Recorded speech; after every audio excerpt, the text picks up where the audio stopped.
Dengan kondisi tertunduk lesu di kursi roda sambil nahan rasa sakit karena sekilnya ditembak polisi, HN, salah sikok pelaku komplotan spesialis maling motor di Kabupaten Pali, diringkus tim Lang Reskrim Polsek Talang Ubi Pali di kediamannya.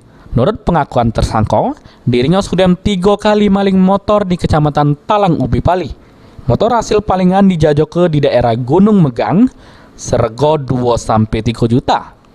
Terkait hal tersebut, Kapolsek Talang Ubi Pali, Kompol Alfian Nasution, mengungkap ke aman tersangka HN merupakan residipis kasus perampokan mobil dari tangan tersangka. Berhasil diaman ke barang bukti kunci letter T sama motor hasil palingan. Caranya mana lo? Caranya? Pakai ojek. Uang berapa kah? Uang berapa? Siapa lagi sih? Berapa kali? 3 kali. Di mana be? Di mana be? Di mana be? Masih di VO. Bukan 3 kali kau maling itu di mana be? Tempatnya?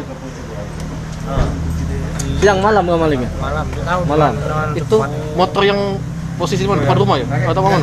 Di terima. Mau jual ke mana? Intran. Intran berapa jual? Pasaran berapa? 3 juta ya. Ini apa?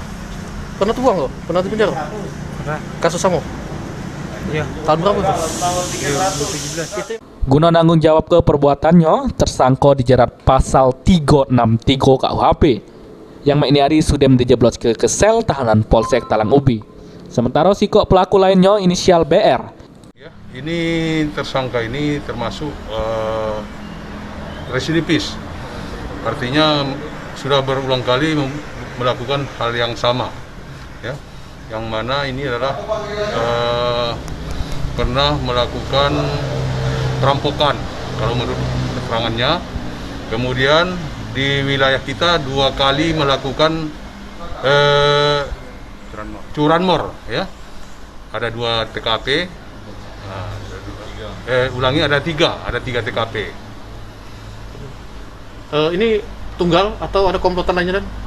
Ini ada komplotan lain masih dalam pengejaran kita.